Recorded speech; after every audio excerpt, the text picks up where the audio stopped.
So, an ANC post has gotten South Africa talking. In this video, we're going to read this earth shatteringly amazing post. And if you stay with me all the way till the end, you will catch an awesome conversation with a brilliant South African mind and communicator. As you remember that South Africa will prosper. You ready? Press like and let's go. We are calling upon the people of South Africa to recognize that there is one organization with solutions to the challenges we face as a nation. And that organization is the ANC. Now, before you get angry at me about this post, I didn't put it up, I didn't share it. June Hlongwane, an amazing podcaster, posted it, calling upon the people of South Africa to recognize that there is one organization with solutions. This statement has nothing to do with simply being grandiose, it's more cynical than that. The ANC sees itself as the ultimate vanguard that will lead South Africa through its transformation. Such statements are simply used to remind voters not to look anywhere else. So, June, my favorite podcaster, what in the world is a vanguard? When I saw the caption, I was immediately brought back to, I think about 4 years ago, when I actually thought this thing was true. I truly believed that the African National Congress is the only organization. I truly believed it. I think in debates, just in my personal space, I used to use this line that, well, if you think about it, they kind of have a grip of, the poor South African. They understand the plight of the middle. They understand the plight of even, the rich, because then they sit in these meetings, they sit in the boardrooms. How wrong was I? And this is now long before I took a different, path in terms of my own journey into understanding exactly what the political side of our country means.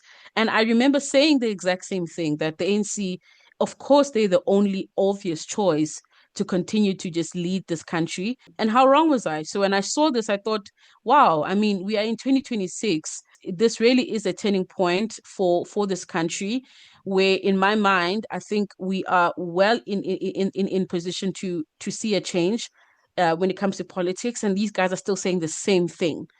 Upon obviously my own probing and trying to understand how the world works, I also came to realize what the vanguard idea sort of also represents. A lot of it is also a Leninist idea that, in any society that seeks to, in this case, we're talking now shifting South Africa or transforming South Africa into a socialist society, which is the ANC's agenda. The way the vanguard term is also quite critical, because we have so many guys that could, take the responsibility to shift South Africa into a socialist country.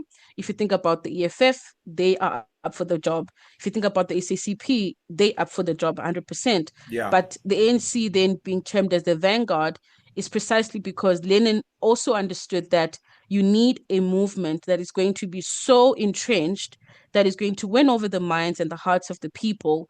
And then once you have that movement then becomes the vanguard. And then everyone else, which now we know them to be the allies of the ANC, have to rally behind this very movement. And then they are going to usher the country into, or this, the society rather, into what they believe we should, be more like, which is less capitalist and more socialist. I feel like it's truly alarming, and I think it's about time that the ANC realizes that, the jig is up, and people are well aware, at least the likes of myself, yourself as well, Mm. and we're using our voices. To try to awaken as many other South Africans as much as possible that we have a real problem with these guys. We have a serious problem with the ANC. You saw the latest stats of what has happened to the vanguard in Johannesburg. Yeah, I know. I saw the SRF poll. I did speak on it on my channel. And yeah, exciting stuff. A shift is happening, but I would love to see that at the ballot as well. And I Mm. really think that's the important thing. And I often follow people on TikTok who comment and, express their dissatisfaction with the ANC. I'm always excited, but I'm like, guys, you really have to appreciate the work that has happened from a owning of the mind and owning of the heart, because those things the ANC knows they've done really well. So when people express their disappointment at what they see around and say, no, the ANC has to go, I don't think they truly appreciate how far deep the ANC is in the mind and in the heart, especially of the Black South African. So I Hmm. think people really need to really exhaust everything that they have in their minds and interrogate everything and really get to a point where they're like, you know what? We are ready for something new Hmm. as an individual who's voting in South Africa.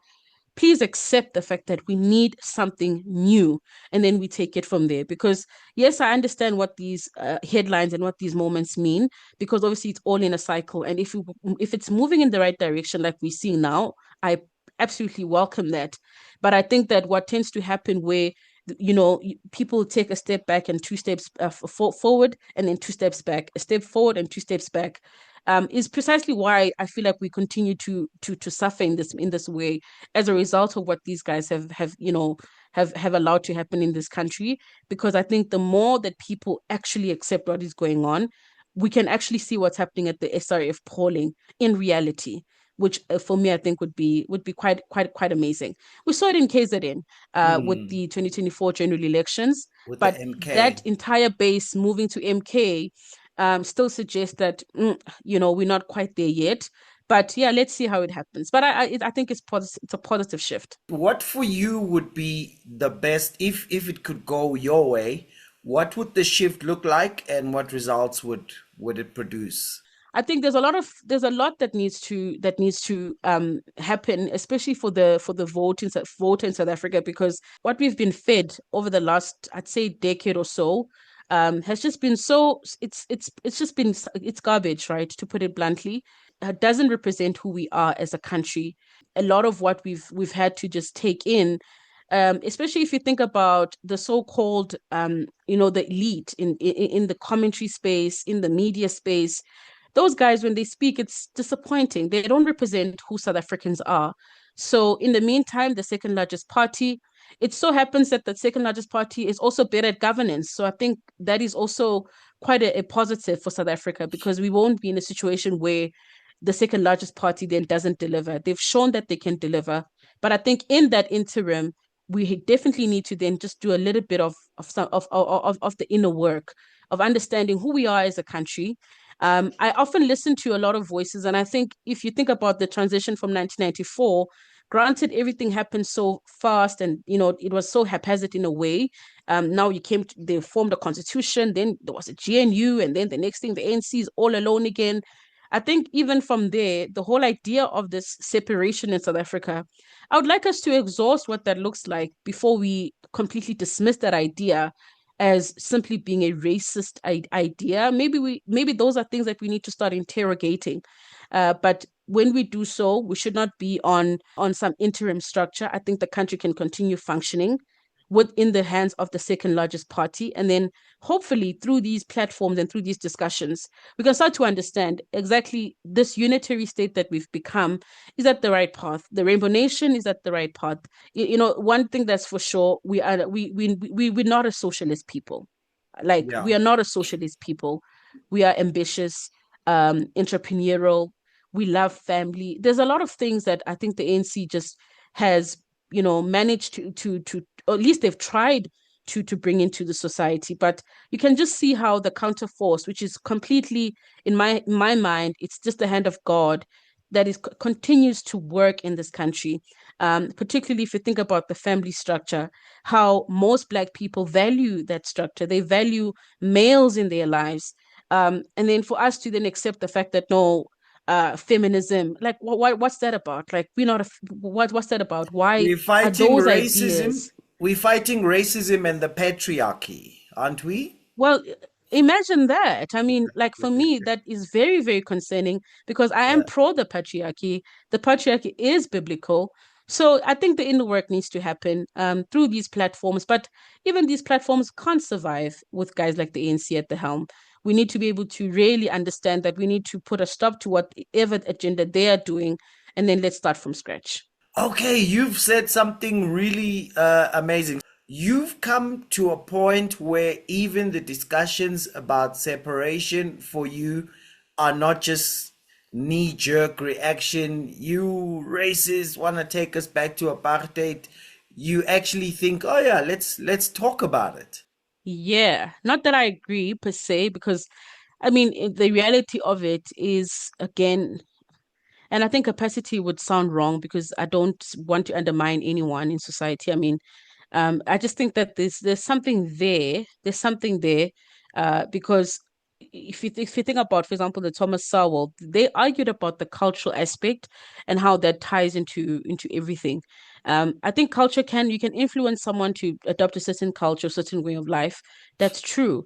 But then who does the influencing? Who does the adoption? Who takes from this person to the other? And then I just think that those nuances in society do definitely it would be viable, I believe, to think about that. There was a trial, it failed in this context, but I think the point remains that culturally, are we compatible for each other to just live purely in harmony and all of this? Because you have the Afrikaners on the one side who I tend to listen to these guys, and you can tell that they absolutely do not agree with this agenda of the African National Congress in any way whatsoever. Those Mm. guys, from what I've heard, they want to go to church on a Sunday, they want to work hard, they want to have their property rights, they want to do their farming, and they want to make money, they want to raise their children, they want to speak Afrikaans, right?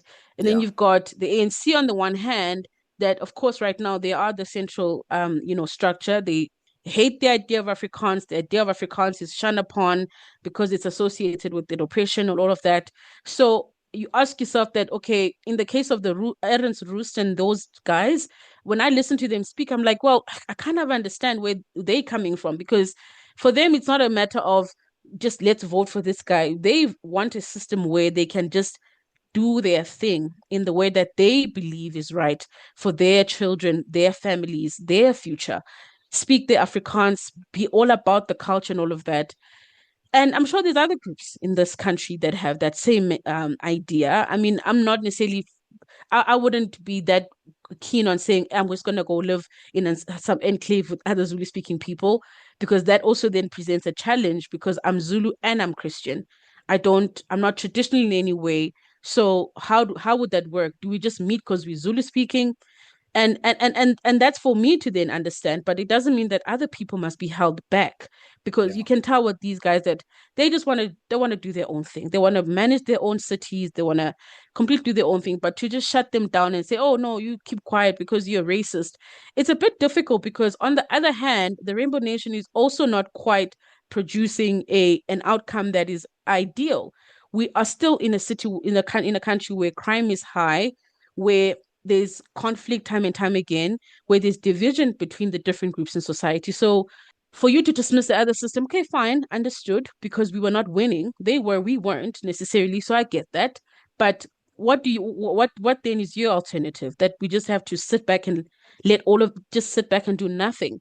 Yeah. So that's why I'm thinking that for me, I would put everything on the line without saying that, no, no, this is purely racist. Let's get it out the picture. I would put everything on the table up for discussion. And I think I think maybe that could be a better solution eventually. But with the ANC out, first and most important, the ANC gotta go. Yeah, no, for sure. And how do you think economic growth would be? What impact? So let's say we're growing at 5 to 7% sustained economic growth, which under our constitutional setup would mean grand mobility. What do you think would actually happen to all of these discussions? In my mind, I think if the environment is stable, which is 5% economic growth is pretty much stable, I really think that maybe there would be even more room for us to then delve into the cultural aspect of our society. Because what's the point when we're not safe in this way? Because safety is a real problem in this country, and I don't. Of course, we humans, life goes on, and we adapt, but it's a real problem. Hmm. So how do you even begin to introduce that aspect? But at the same time, I understand someone might say, but if we're growing at 5%, there's nothing wrong. But I don't necessarily think that's the fix, because you're still dealing with the fact that you have people that just do not see the world in the same way. And that doesn't necessarily change just because our economy is flourishing. I think that is important. But even the US system is a perfect picture of this.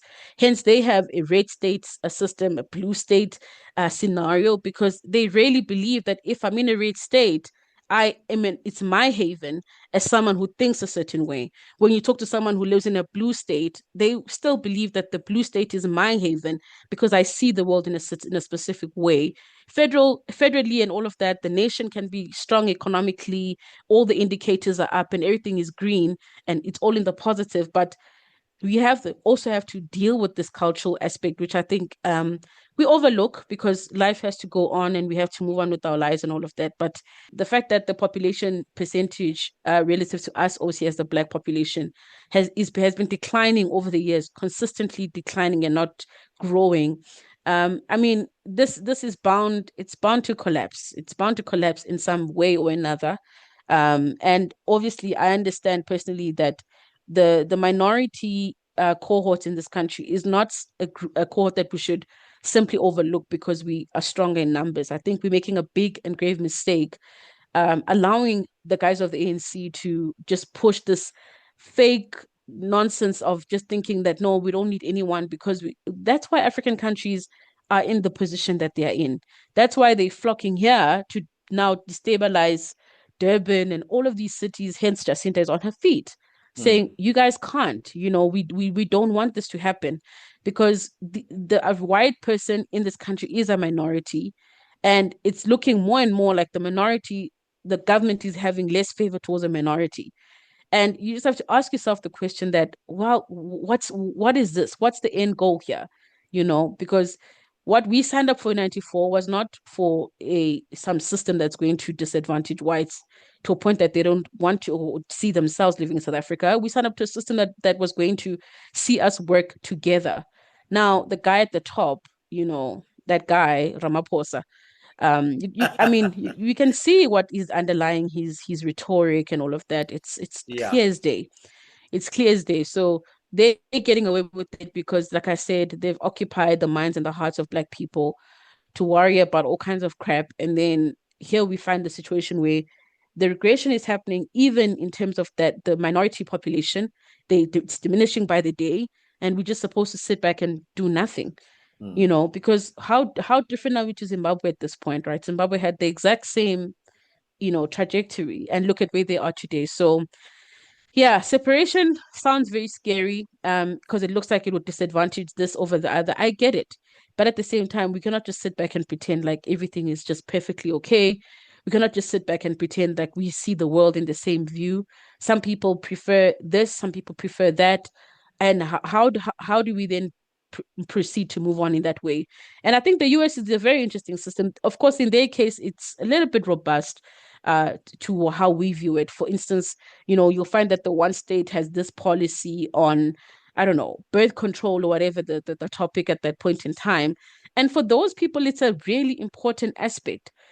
Education is something that they've also then weighed against red or blue state in terms of where do you want your child to go to school in a red or blue state, and with Hmm. good reason. A blue state, you're likely going to find this and this and that.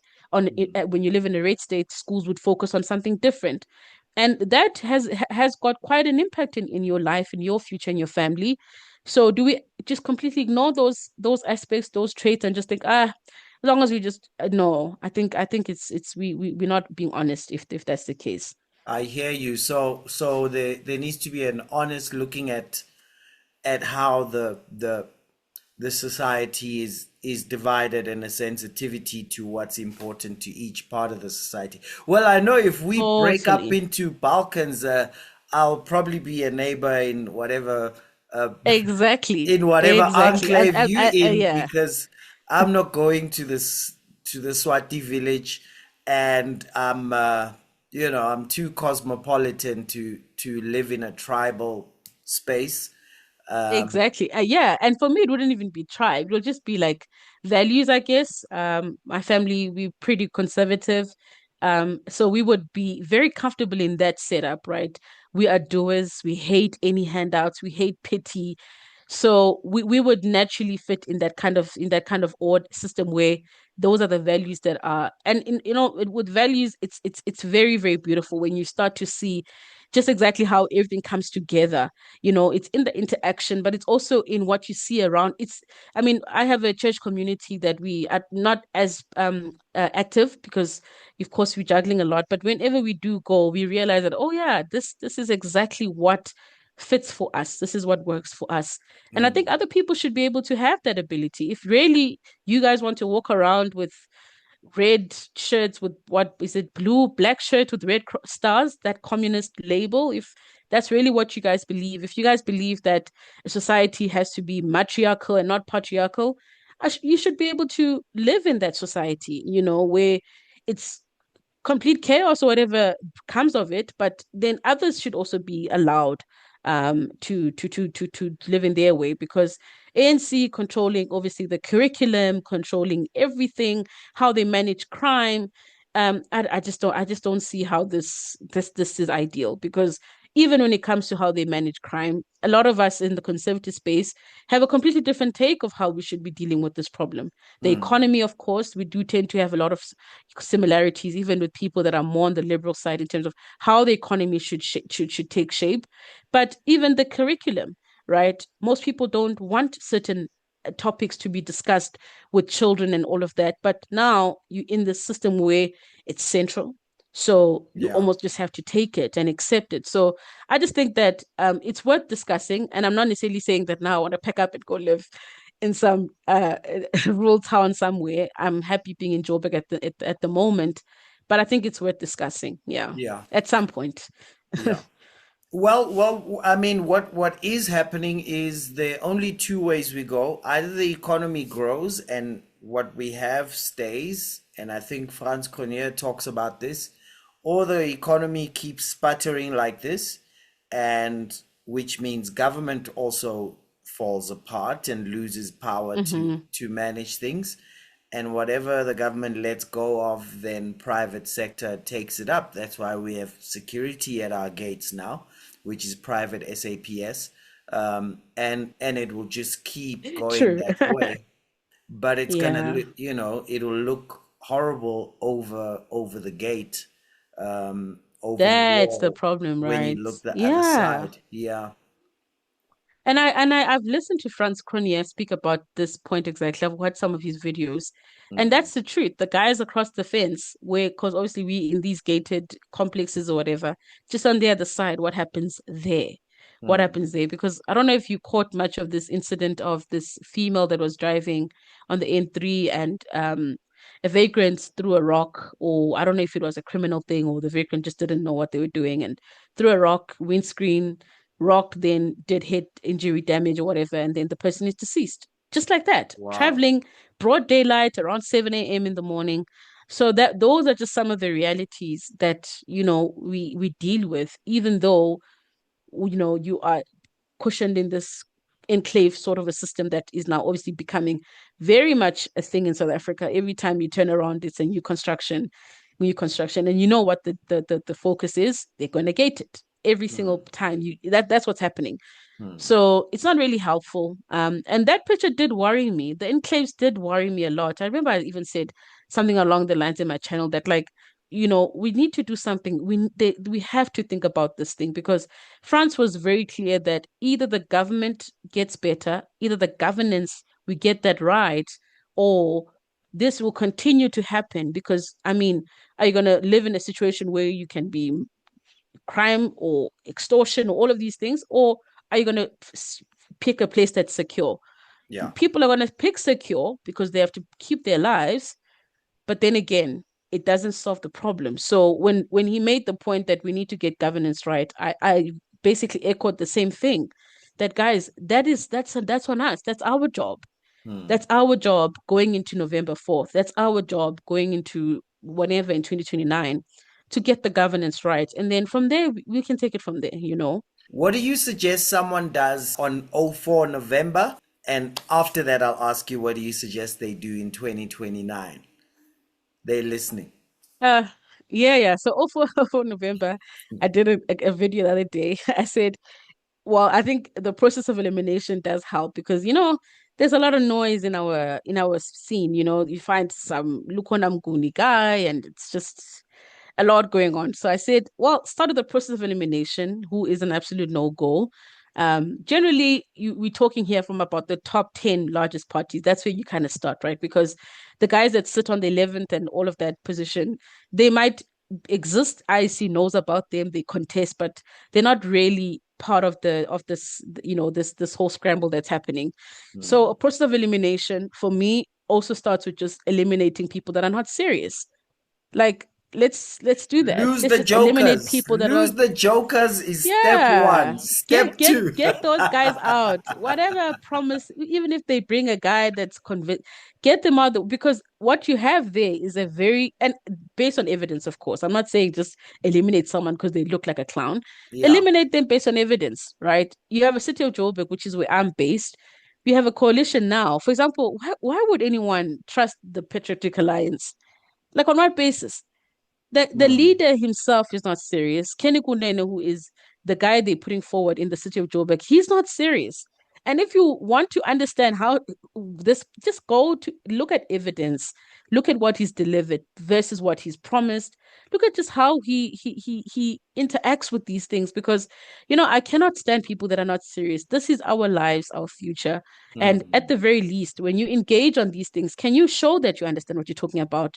So eliminate the guys that are not serious, eliminate the revolutionaries, which is a Mm. whole thing that we need to unpack maybe in a different discussion all in itself, because the revolutionaries will drag you along with them down a dark hole that you'll never come back from. They have no Sure. answers, no solutions. They're not competent. They don't, all they just know is that we are just going to keep banging on about this thing, about the white man, blah, blah, blah. It's not going to get, it's not, that's not what's going to help you. So I think Mm. if you get those guys out, you left with about three candidates and take it from there. Because then it Wow. just makes the process easier. You're left with three options and then you take it from there. Wow, I love And it. then I think So, the rest is pretty so obvious. don't waste your vote on nothing, on parties that, are probably just looking for a job for one person. And then don't go with parties that are not serious because this is about our lives. Number three is don't be fooled by the noise of revolutionaries because they have loud voices but can't Exactly, deliver anything. exactly. These guys, do not take them lightly because we have an EFF candidate now, right, in the city of Joburg, whose message is that she wants to change the spatial structure, which was basically used to perpetuate oppression and in the city of Joburg. I mean, what does that do to the crisis we have today of water, electricity, service delivery, the budget as well? What does that have to do with any of that? Hmm. So you're gonna listen to that and think, oh yeah, here's someone who's talking about justice. And then she has to now deal with the budget. She already made a huge blunder, in my opinion, saying that scarcity is man-made. It's not man-made. Scarcity happens when you don't know how to manage the funds. Hmm. So when she has to deal with the funds, you're gonna have a problem because her worldview is that scarcity is man-made. And then at the same time, she sold you on the fact that she's going to address the spatial structure of the city of Johannesburg. And then you Hmm. fall for that. And then you sit with the situation again, like in this case, where some areas of Joburg have been a week without electricity. Facts, it's happening in this week. A Hmm. week without electricity, a week without water, in this cold weather that we just come from in the last couple of days, because you vote for those things and then suddenly now it's a shock that now the So services are not being delivered. Yeah. yeah. So revolutionaries just talk and say whatever sounds good, Let me even tell though you, and it it sounds can't very happen. compelling. Mm. And none of us were there on Naponsai when Joburg was formed and all of these streets and towns were done. I don't know what the motive is, but neither does she. Neither does Mm. she. So you do not let someone fool you into thinking that she can do anything about it. Because she lives in a state. I can almost guarantee that right now. Guaranteed. You don't live in any state, Mm. So it's none of her business. She wasn't here when the city of Joburg was formed. She's not going to do anything about it. But what you need is someone who's going to take you where you are to the next level. And people that speak like Mm. that, in my opinion, do not tend to get us there because then they win you over that. And then when it comes to delivering, then they don't deliver. So Sure. I just hope people understand that the revolutionaries got to go. They have a strong, compelling case, but you need someone who's going to deliver, not someone who sounds convincing, you know? Wow. What I love about it is that you say supporting a party is not choosing, is not marrying a party. It's not from today, No, tomorrow, forever. At any point, you still have 5 years where you can look at the situation again and pick again. So it's reevaluate. not Yeah. marriage, it's a vote. Hey. Yeah, totally. Totally. It's not marriage. Like totally. It's just that I mean, this is just the climate South Africa is. And we just have to work with what we have. So that's just where I'm coming from. But it's not a marriage, guys. It's not at all. And I think the more that people actually kick and scream when they vote for a candidate, the better. Because then you hold them accountable. This thing of voting for someone with a big smile and approval and you're joyful, then I think that's wrong. I think then the person is likely to fool you, but the one where you vote just in kicking and screaming, cursing, if that's what you do, that's the guy. Wow, I Because then at love least it. when he's in office, you're going to be on that guy. You're going to be on every word, every statement, every policy, every announcement. That's what we want because these are not your friends. They're not your family members. These are people that are supposed to serve you. So the more you disagree with them, that's the one you should be voting for because then you hold them Wow. accountable. Wow, I love And it. why vote for someone you love and adore? Imagine if I voted for you, Bonsai. It'd be difficult to say, I, Bonsai, I don't agree with that because I Do admire what you do. no, I hear you because democracy is not looking for a soccer team to support and cheer for all day long. It's for someone Yeah. you must hold accountable to deliver And what. you must change your mind. I think that's what South Africa needs. I think this picture of a grandfather in the ANC is just that's why they deceive us because they know that we don't hold them accountable. So, in closing, you That are would be good. calling upon the people of South Africa to realize that there are other organizations with solutions to the challenges we face as a nation, and that organization is not the The ANC. Am I ANC. correct? Woo! Well said, Bonsai. I love that edit. Well said. So please follow June Hlongwane, awesome, awesome, awesome podcaster at the bottom, and thank you for joining me, June. It was a pleasure. Thank you so much. All right, and I can't go before I tell everybody no one can serve two masters because either you love the one or hate the other, or you'll despise the one and honor the other. You can't serve God and follow revolutionaries. Not if you know that South Africa will prosper. Cheers, June. Thank you, Bonsai.